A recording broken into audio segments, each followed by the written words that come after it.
To my incredible viewers, thank you for trusting me with your time and hearts. I promise you're about to experience a story that will grip your soul and linger long after the last word. I never imagined I'd find myself standing outside my own home, the cool evening breeze brushing my face as though mocking my confusion. The door was slightly ajar, which immediately set my heart racing. Not with anticipation, but with a dull, creeping fear. Inside, everything looked normal. But normal had begun to feel like a lie. I had been married to Clara for 7 years. And yet in these past few months, I had started sensing cracks I couldn't ignore. Subtle things. A phone left face down. A laugh that felt forced. A scent on her clothes I didn't recognize. I told myself I was overreacting. I didn't want to believe suspicion could take root in a house that had once been my sanctuary. It began, of all things, with a casual conversation. "I'm thinking about moving out for a while," she said, her voice unusually calm, almost rehearsed. "What?" My pulse skipped. "Moving out? Where would you even go?" "I just need some space," she replied, eyes avoiding mine.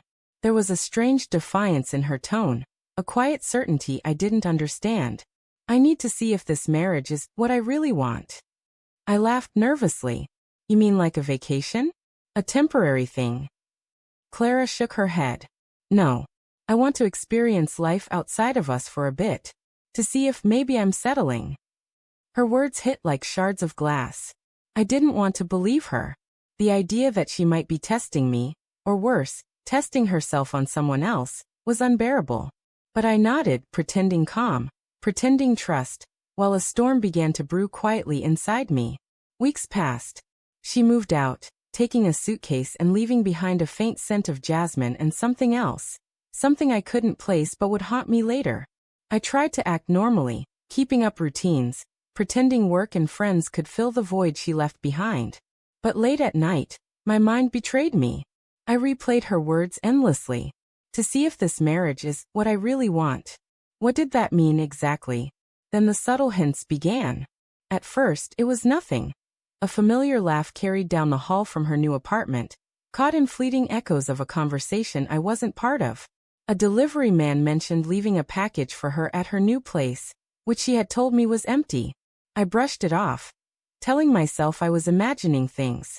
But the unease gnawed at my insides, persistent and hungry. One evening, unable to bear it any longer, I followed her. Not recklessly, but with quiet, deliberate steps. I watched from across the street as she unlocked the door to a small, tastefully decorated apartment. She disappeared inside, and moments later, a man, tall and casually dressed, emerged from the shadows, brushing his hand against her shoulder in a way that made my stomach twist. I froze. My chest tightened. Every rational thought fled. The betrayal didn't make sense, yet every detail confirmed my worst fears. I didn't run. I didn't yell. I just watched, feeling the collapse of trust one had always assumed was unshakable. Days passed, and I confronted her. Not with anger at first, but with trembling restraint. "Clara, I need to understand. Who is he?" I asked, voice low, almost a whisper. She looked at me, surprised at first, then a faint, almost imperceptible smirk appeared. "He's someone who appreciates me. Someone who makes me feel alive," she said. My mind reeled. "Alive? You lived with me for 7 years. Was that not enough?" Her eyes filled with something I didn't recognize, regret, maybe, or defiance, but her words cut deeper than any knife. "I needed to see if you deserved me," she confessed, each syllable deliberate, heavy with implication. "I wanted to know if you'd fight for me, or if you'd let me go." The room spun. My hands shook. I had been betrayed, yes, but the cruelest part wasn't just the affair. It was the calculated game, the test of my devotion, my love, my very worth. She had treated our marriage like an experiment, and I was the subject. I walked away that night without a word. The betrayal hung between us, thick and suffocating. I didn't know if I was angry, heartbroken, or numb. Maybe all three. I spent nights replaying our memories, wondering if every laugh, every shared moment, had been overshadowed by her doubt, her need to measure me against someone else. Weeks turned into months. I confronted the man once, not with fists but with cold words that cut sharper than steel. "You can have her," I said. But know this, she won't find love there. Not the kind that stays, not the kind that builds. Eventually, Clara returned. But it wasn't a return to love, it was a return to reckoning. She stood at the threshold, eyes pleading, as if her absence and betrayal could be washed away with apologies. I looked at her, really looked, for the first time in months.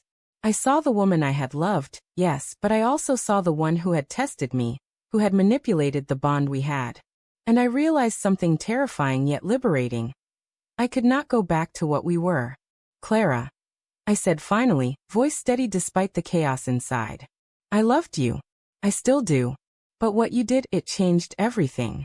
I can't be the man who waits while someone else decides if I'm worthy. Her face fell. Tears glistened in her eyes, but I didn't waver.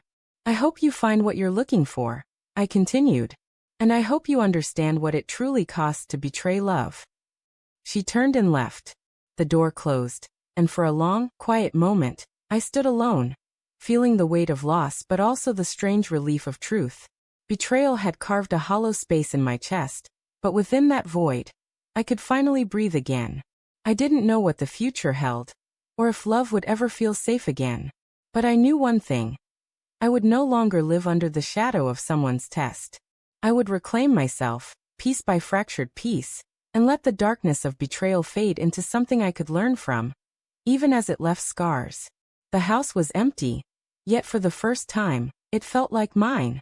The betrayal had been devastating, yes, but it had also been a brutal lesson in resilience, self-worth, and the courage to walk away. And as I stepped into the fading light of that evening, I realized that love, true love, isn't about tests or games. It's about choice, trust, and the willingness to be fully known, without conditions, without trials, without someone measuring your worth against the shadows of their curiosity.